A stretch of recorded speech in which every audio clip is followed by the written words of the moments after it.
50 years. That's 2,609 Sundays of showing up, of praying together, of walking alongside one another through joy and through loss. This is the story of Evergreen Heights Christian Fellowship. Not just a history of people or programs, but a testimony to the faithfulness of God. God has been faithful to us for 50 years.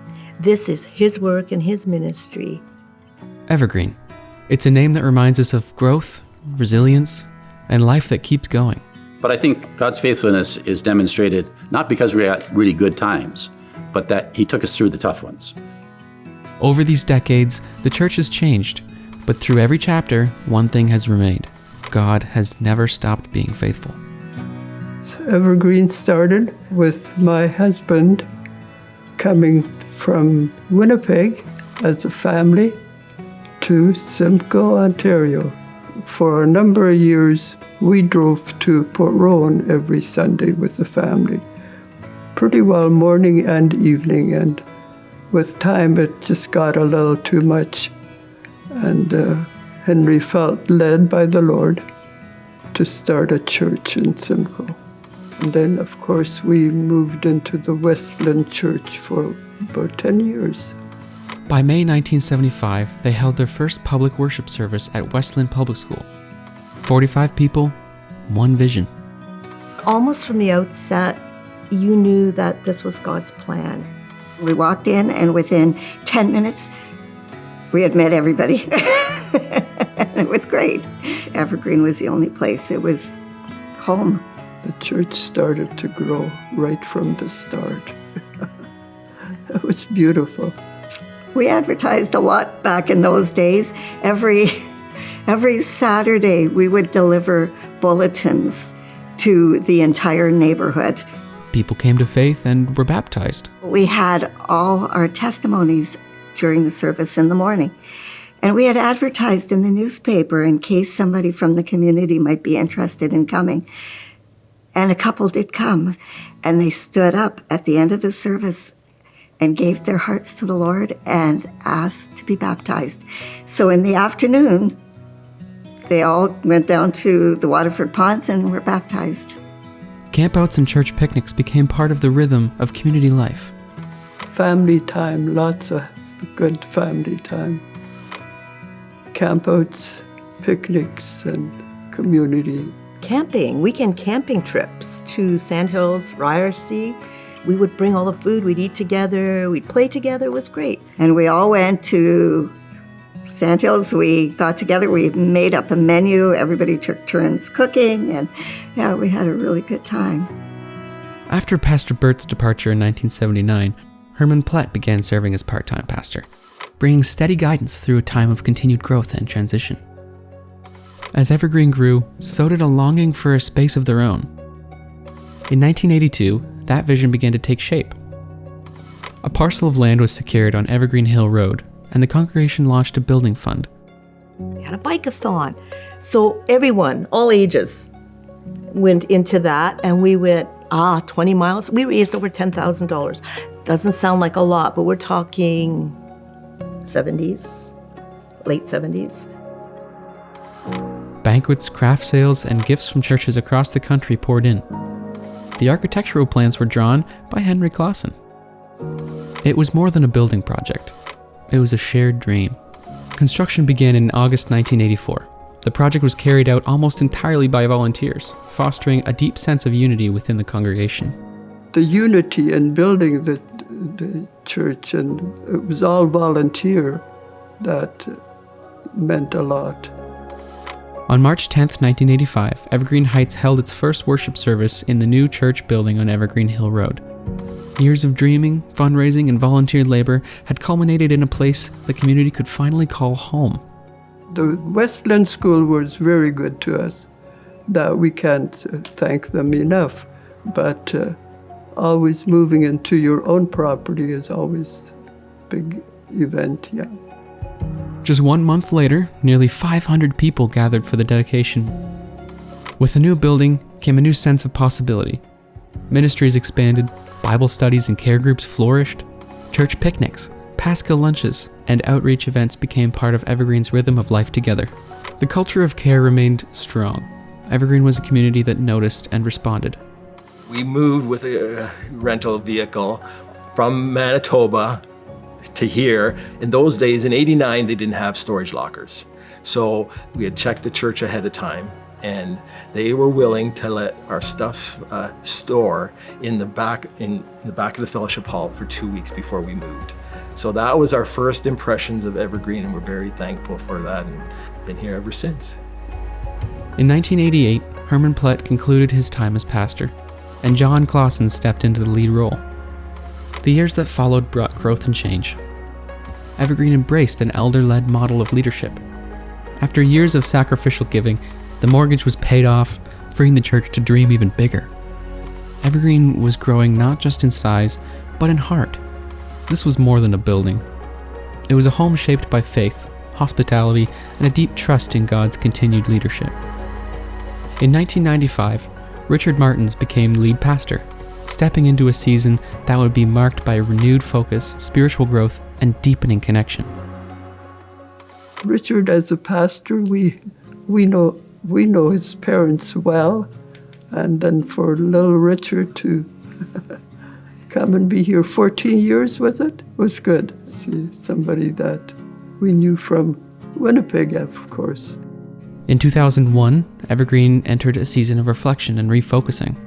And it was a weekend event for church people to come together and simply look at where we had been in the 20-some years. But mostly the intent was to look forward to what did God want to do. That time of reflection became a turning point, clarifying the church's identity and paving the way for renewed focus and deeper discipleship. Baptisms and membership Sundays were regular and meaningful. Always so great to hear people's stories, and that is still a highlight for me when it happens here at Evergreen. And I think, if I can just be very personal, the best one was 1993 when all three of my kids, who were all teenagers, were baptized the same Sunday. It was full of tears, but joy. Church picnics were an unforgettable part of this season. These simple gatherings were a reflection of the joy and togetherness that marked Evergreen's life. Over the years, they just got wilder and wilder. One year, somebody came to the picnic with squirt guns. And after that, it was never the same. Every year, the squirt guns got bigger and bigger. Delhi by the pool. There was a huge hill there. And I'll never forget this. Paul had gotten these huge plastic sheets, put down the hill and put water on them, and it was a slip and slide to die for. But this season wasn't just about programs or celebrations. It was also a time of learning to walk through difficulty together. Evergreen was becoming a community that knew how to care deeply and to extend grace when it was needed the most. This annual meeting, we had two people come forward and they asked for forgiveness for some things that they had done. And there was a bit of silence, and then Richard Martin stepped forward and said, I've always understood that in family, when forgiveness is requested, forgiveness is granted, and on behalf of the church, I grant that forgiveness for you. And that cemented my desire to be part of a body that could do that in a group setting. As Evergreen's faith deepened and relationships grew stronger, so did their commitment to look outward. Programs like Alpha and Celebrate Recovery opened space for outreach, healing, and transformation. Evergreen created a space for real, lasting change. We had so many people receive Christ as their Savior, and we had lots of baptisms and memberships that were happening as well. The church was growing, and plans for expansion began to take shape. But hesitation over the steep price tag opened the door to something unexpected, a profound act of generosity. We decided we needed to do an addition. Henry had drawn up a couple plans for a building project.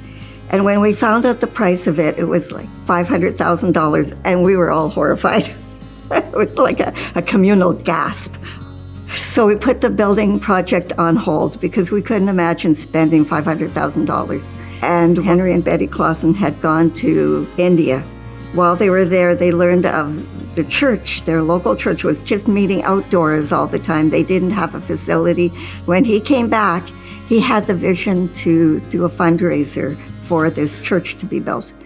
So we decided as a church that we would give the money that we had collected for our building fund to Henry to take down to the church and build it in India. It was maybe just 5 years later, we had enough saved again to start our actual building project, which is what we have now. We felt so blessed by God. By 2008, Evergreen committed to a major renovation, one that reflected the same spirit of generosity and dedication that had defined it for decades. Both Marilyn and I were on the building project. It was like worth $1 million. And we said, okay, we're not going to start building until $500,000 has been raised. And $500,000 was raised, and we borrowed the rest. With plans in place and funds in hand, construction began in 2009. Volunteers showed up with tool belts and servant hearts, contributing their time, skills, and sweat to make the vision a reality. I believe it was somewhere around 6,000 hours that were contributed by volunteers in the building, and which saved us roughly $300,000. So that was a remarkable thing where we were able to literally build something together. And I remember Neil Clausen, who was our project manager, who kind of came to us very godlike. He always said, let's build a church. And that wasn't building the building, it was coming inside for a coffee break and sitting down and sitting around the table and talking about our lives and that. So he'd say, okay, it's time for coffee break. This is where we're building the church. And I thought that was really neat. It's through the connections that you make that your church is built and that it grows. The experience of building side by side had shaped the church in lasting ways. I think that developed a sense of ownership to who we were and what we were doing as a church body. And I think the next few years there was some pretty good growth in numbers and in the quality of our walk with God. In 2010, Richard Martins concluded his time as lead pastor. Brett Malkinen was called to lead soon after. His time as lead pastor was brief, and he concluded his role in 2012. This marked a challenging season for the church. There was conflict to work through and uncertainty that loomed large. As Evergreen's children grew older, few new families were coming to take their place, leaving the kids' ministry noticeably quieter. Attendance declined, and discouragement set in. Even so, there remained a quiet conviction that God had not stopped working. In 2013, Tamil Richardson was hired as Youth and Family Program Coordinator. Her presence brought fresh energy and focus to the kids and youth ministry as Evergreen began to regain its footing and look towards the future. Before the role of lead pastor was even posted, Jeff McLeod reached out. As the team prayed and discerned, a strong sense of alignment grew. It was clear God was leading Jeff and his wife Carrie to Evergreen for what was next. Jeff McLeod's arrival in 2014 brought renewed vision, clarity, and direction. The church experienced steady growth and spiritual momentum. In our 7.5 years at Evergreen, it was like 5 to 6 years of rapid change. Leadership structures were reimagined, streamlining elected roles and forming teams of elders and deacons. At the same time, the church took a significant step by affirming women in all areas of ministry. We became aware that we needed to move in the direction of women having the full opportunity for ministry within the body. We went from that was not something that was part of our thinking or understanding of Scripture, perhaps even, and how God kind of gradually brought us to the point where we are now, where women are part of our leadership and certainly a vital part of this ministry. Anabaptist values became more central to Evergreen's identity. We talked a lot about what it means to be Anabaptist, like what it means to value peacemaking in a polarized world, what it means to focus on the ways of Jesus and to prioritize that as we come together, even with different backgrounds and different opinions and things like that. And I think that our community has really gone deep into those pieces of our identity. The church also walked through seasons of grief. Several beloved members passed away, but the community rallied to take care of one another with compassion. what a privilege it was to be able to journey with those families and walk through those losses together in a season that the church really wasn't used to at that point, right? And so that builds long-time relationships to journey through those losses together, and also watching the church rally around these families and really lift them up and care for them, including me. My dad passed away in that process, and I remember that. I remember doing 3 funerals, doing a funeral, then attending a funeral, and then doing a funeral, all in the same week, and then preaching on Sunday morning. So as not great as that is of losing people, there's also a side of it that is pretty amazing when you see God in the midst of it all, working in community and caring for one another. The launch of the daycare marked the fulfillment of a long-held dream, one that began in the 1980s when Pastor John Clausen first imagined the church serving families in this way. It is amazing to me still when I think about how God knew. He took that dream that most of us had forgotten about, and when this building was designed, little did we know it was going to be the perfect fit for a daycare. In 2018, that dream became reality. Under Carrie McLeod's leadership, a licensed daycare opened and quickly became a vital part of the church's outreach. I would have to say one of the biggest highlights or memories that we have, or me anyways, at Evergreen was when the congregation voted 100% to start a daycare. And that would be mainly, it really impacted me that the church really wanted to connect with the community and serve the community. I think the fact that it fit with historical pieces of the church and things that they were excited about, and it was able to come to fruition. And so just kind of experiencing that together was a pretty cool moment. Cara was one of the first kids registered for daycare here, which was a blessing for us as a family because it was something that was definitely needed. As the daycare grew, so did the church. Families found belonging and energy returned. Youth ministry expanded, and Kids Club welcomed many from the community. Some of the growth happened so fast that it was so hard to manage, like me and Tamil just trying to figure, like, what do we do? We got like 80 kids in the kids min, and like the kids ministry people are like, we're quitting. Like, we can't handle this. Like, how do we navigate it? And so new amazing problems kept popping up. And God would just kind of walk us through it. At some point, we went from like everyone at the church kind of knowing each other and being all in the same space to really, half of the people on a Sunday morning knew and didn't know each other, and nobody knew who to say hi to or who to greet as a first timer. I do feel like, yes, there was massive growth, but to the heart of it was, but we're doing this for Jesus, and this is what Jesus wants us to do. And so that in itself was a huge growth in us and in the church of, we just want to serve, and all these people coming in, we're going to just love them as well. Spiritual formation deepened. Tamil moved into a new role focused on community life and discipleship, and the practice was launched. As Evergreen continued to grow, Andrew Pierce joined the team as family ministries pastor. With rising attendance, a second Sunday service was added, and conversations about future expansions began. A vote on a multi-million-dollar facility expansion was set for March. We had ready to have our AGM in March of 2020. We were ready to pass a building project, and it was going to be $4 million. And it was all set. We've got the plans and everything. And you know what happened on March 13th, 2020? And everything shut down, and we did not build the project. The pandemic didn't just pause the building project. It paused everything. It brought everything to a standstill. In a matter of days, Evergreen had to reimagine what it meant to be the church while everything familiar was suddenly gone. So we called an emergency board meeting, and we're like, it kind of looks like we're closing the daycare and we're not having church on Sunday. And so what do we do next? We met on a Friday night as a board. I was on the board then, and we found out that church was going to close. And on Sunday morning, we were online, which was just amazing because of the pastors and the technical people we had. Everett stepping up and helping with videos, and us just trying to figure out tech and things like that. And so there was a lot of funny moments behind the scenes of us just fumbling our way through this to try to kind of figure out what is this new reality that we're living in.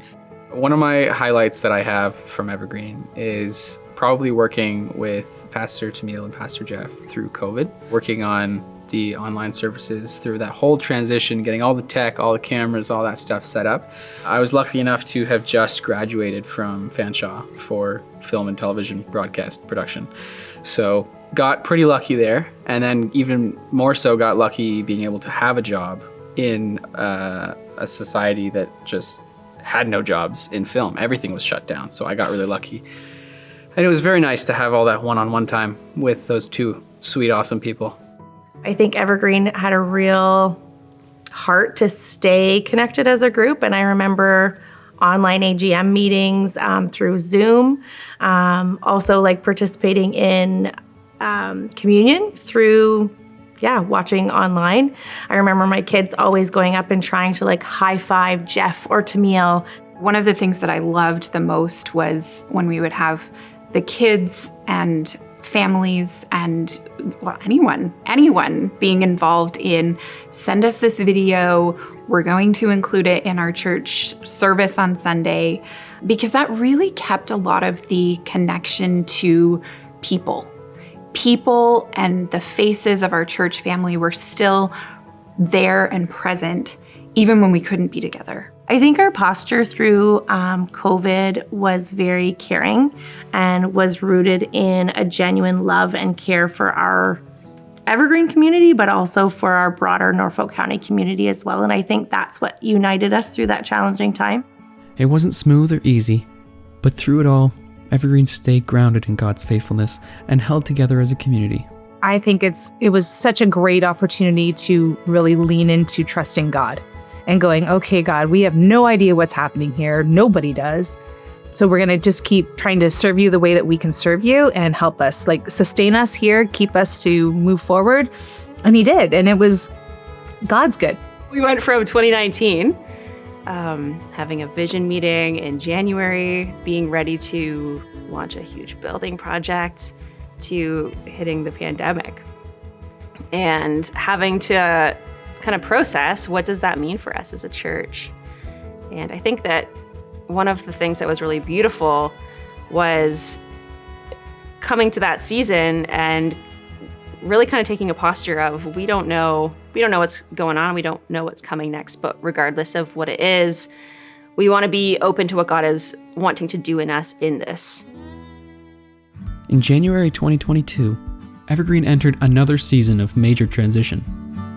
Jeff McLeod stepped down as lead pastor, and Tamil Richardson stepped up, helping lead the church through both uncertainty and opportunity of a post-pandemic world.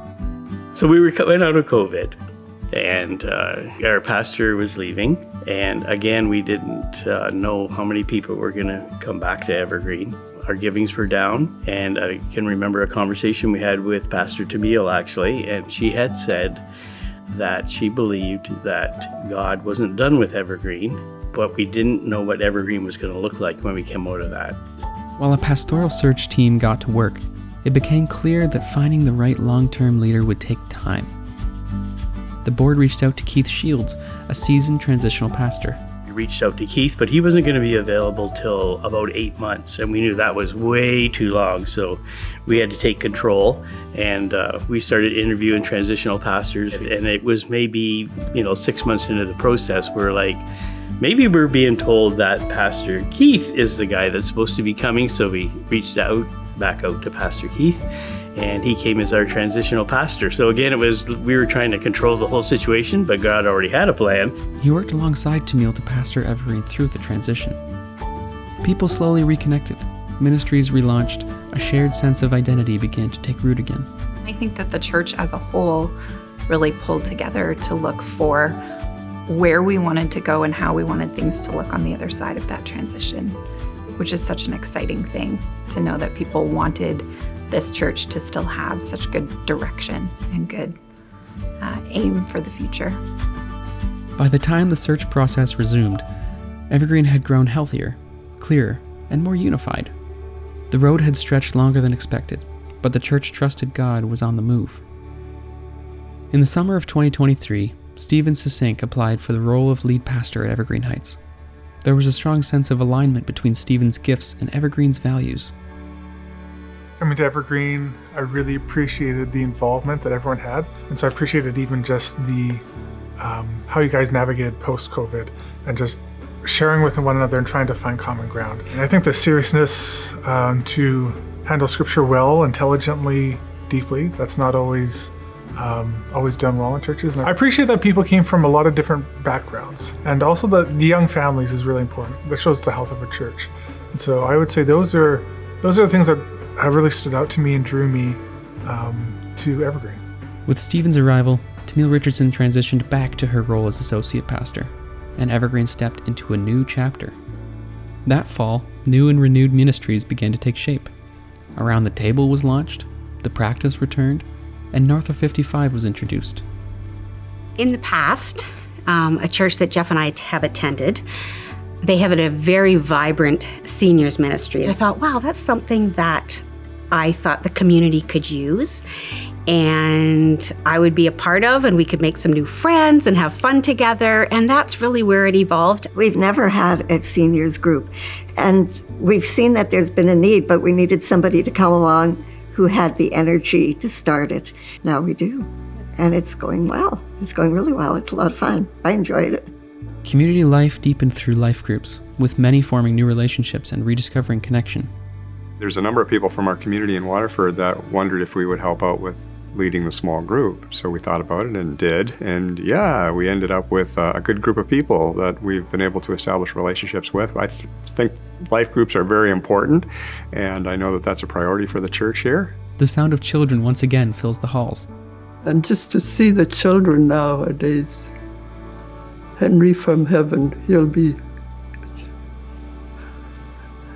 he loved the children, and more the better. And he's got his answer now. It's just beautiful to see the children. I like Sunday school and I like getting popsicles. Yeah, we have some awesome Sunday school teachers who really pour into the lives of our kids here at Evergreen. We've seen our kids ministry bursting at the seams, and lots of kids who are engaged and excited to come every week. And yeah, they're learning about Jesus, which is, I think, beautiful. Evergreen's daycare continues to be a vital ministry, serving families across Norfolk County with care and compassion.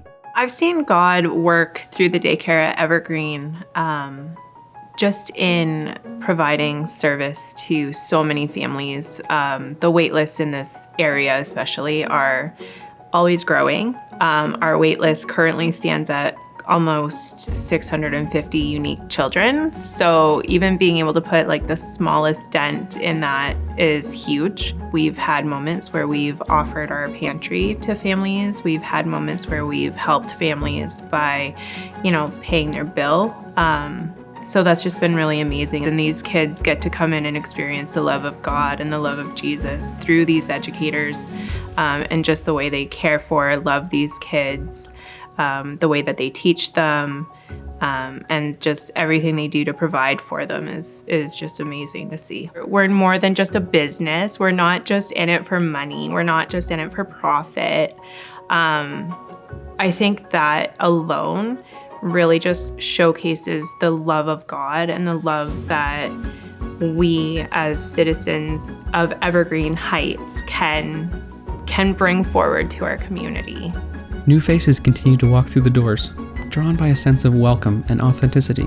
Just seeing so many new faces, seeing so many people in our church on a Sunday, it's great. It's a huge growth, and I love seeing it. Evergreen's always been that church that's met people where they're at and willing to help from there. And to me, that speaks volumes as far as the church body goes. At its heart, Evergreen remains a Jesus-centered community, open to God's leading and hungry to grow in faith. One of my favorite things about Evergreen is just the openness in the church community to doing whatever we sense God calling us to do. Jesus is at the center, and we're all trying to get a little bit closer, whether we're starting from farther away or whether we've been in the church for a long time. And yeah, our community is all about just trying to get closer to that middle, regardless of who you are and where you come from. I think Evergreen's greatest strengths maybe are that we have like a strong love for our community. Over the years, much has changed. But the calling stays the same, to love Jesus and to love one another. We asked, what's one word you would use to describe Evergreen? And here's what everyone said. Welcoming. I would say communal. The whole church operates on community. Like it's very community focused. I think a word that I would use to describe Evergreen would be family. For me, one word to describe Evergreen would be family. Friendly. Home. The one word I would use to describe Evergreen is home. A place to build relationships with Jesus Christ foremost, but then with each other. I'm going to use a word that everybody uses, and that's home. I would still use the word caring. Welcoming. One word to describe Evergreen would be grace. And I would say welcoming, which kind of is hand in hand with grace. Family. I would say diverse. There's just a lot of people from different walks of life. If I was to use just one word to describe Evergreen, I think that the word I would use is alive. And everybody's friends with each other. Everybody's friendly with each other. Everybody's accepting. Everybody's welcoming. Everybody's family. Everybody's friends. Like it's all the words that everybody's been saying. It's one big old happy family. 50 years ago, a few families stepped out in faith, not knowing where the road would lead, but trusting on the one who called them. Through every high and every low, every new beginning and every bittersweet goodbye, Evergreen has been held by a faithful God, a God whose love never fails. Romans 8:35. What shall separate us from the love of Christ? Shall tribulation, or distress, or persecution, or famine, or nakedness, or peril, or sword? As it is written, for thy sake we are killed all the day long, we are accounted as sheep for the slaughter.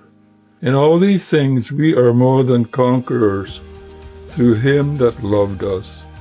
For I am persuaded that neither death, nor life, nor angels, nor principalities, nor powers, nor things present, nor things to come, nor any other creation shall be able to separate us from the love of God in Christ Jesus, our Lord. This story isn't finished.